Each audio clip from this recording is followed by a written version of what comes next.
Now, the shocking murder of 25-year-old Nikki Bhati in Noida has once again raised serious questions about women's safety.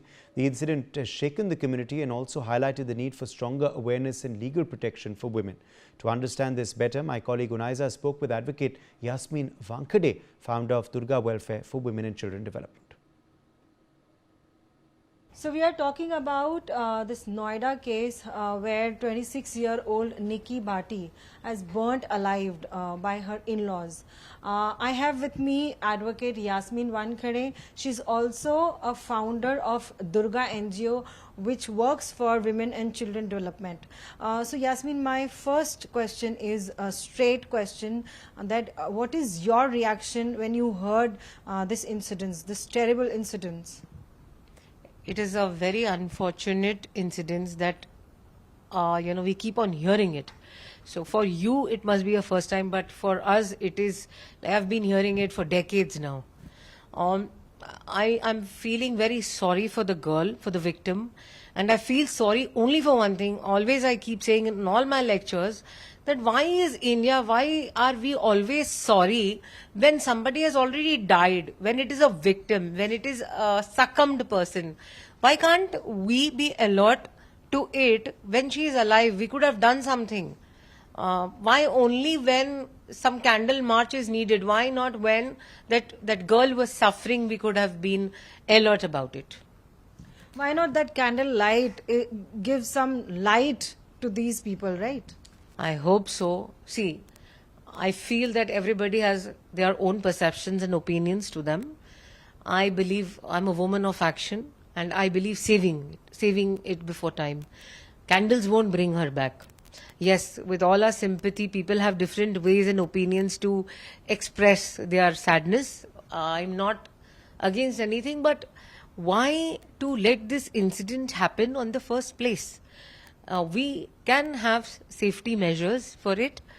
There are a lot of safety measures for dowry deaths. And, we can at least alert the victims, the girls, educate them in a better manner, educate their parents first of all that point one, stop selling your daughters. Don't give greed into their minds. Don't give them things, it's like you are giving, you're loving your daughter, you're educating them, and then you're actually being educated and selling them off. So stop doing that. And then mostly the thing is that the girl should also know her own right. That is very important, that everybody should know the right. And apart from what are the relatives things and wo kya bolega, ye kya bolega, 4 log ho to abhi tak mile nahi hai. So stop thinking about it. It is your right. It is your life. The first time that you experience this kind of greediness, this kind of, wanting that give me, I just read the case which said that give me, we've already been gifted with a Fortuner or a Scorpio and some cash. And then again, they were asking for 36 lakhs.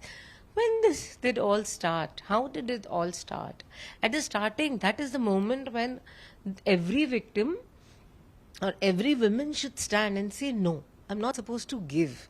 We are in a relationship of marriage. I am sharing the same liability as the husband. I am cooking for him. I'm making his generation. I am doing my best. Why should I pay for it? It's a mutual contribution towards each other. This should be understood well from the parents also. Why is this culture continued in the first place? I want to know.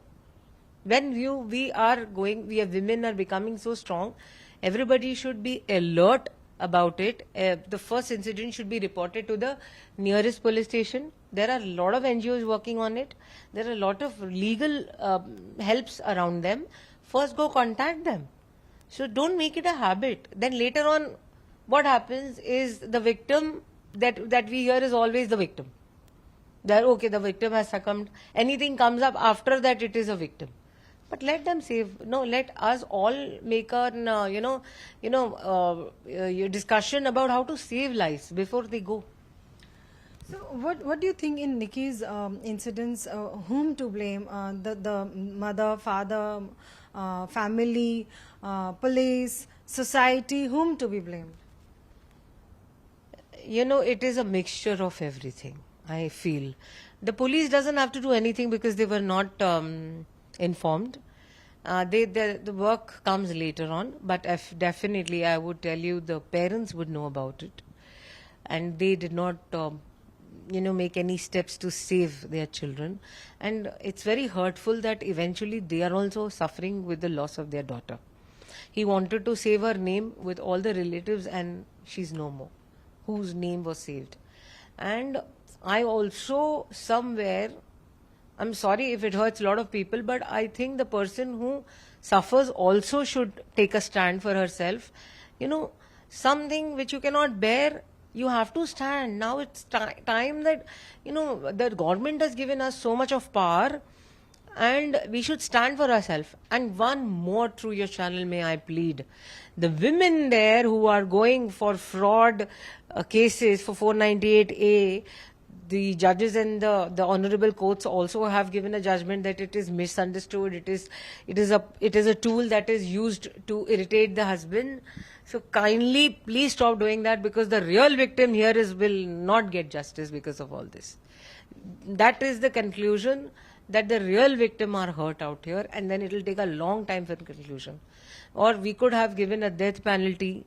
We could have given, but because of those maliciously fraud cases, the real justice isn't served to the victim.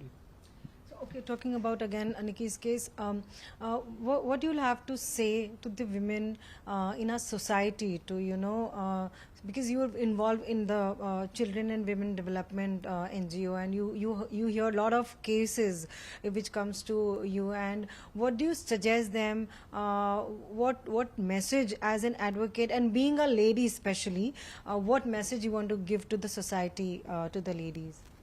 Stand up for your right. At the end, there are no relatives. At the end, there is nobody except you. Suffering is personal. So I think stand up for yourself. Look around who's for help. Go to the police station, go to NGOs. There are lovely people working for this kind of cruelty which is happening, and it is for thousands of years persisting. It is not something that we have heard about it yesterday. And that's the thing, that because the media is very upright right now, so the cases come up, but this is happening in villages. प्रथा चली आ रही है ये चीज की. So it is not something new to us. एक नया India बनने वाला है, and we are still fighting dowry. That is very saddening to know. So this was Yasmeen Wankhede. Of course, she actually thrown a lot of light on the women empowerment and powers. So ladies, you need to fight for your rights. Go and knock the doors. The doors will open. With camera person Vishnu, Unaiza for Newsx.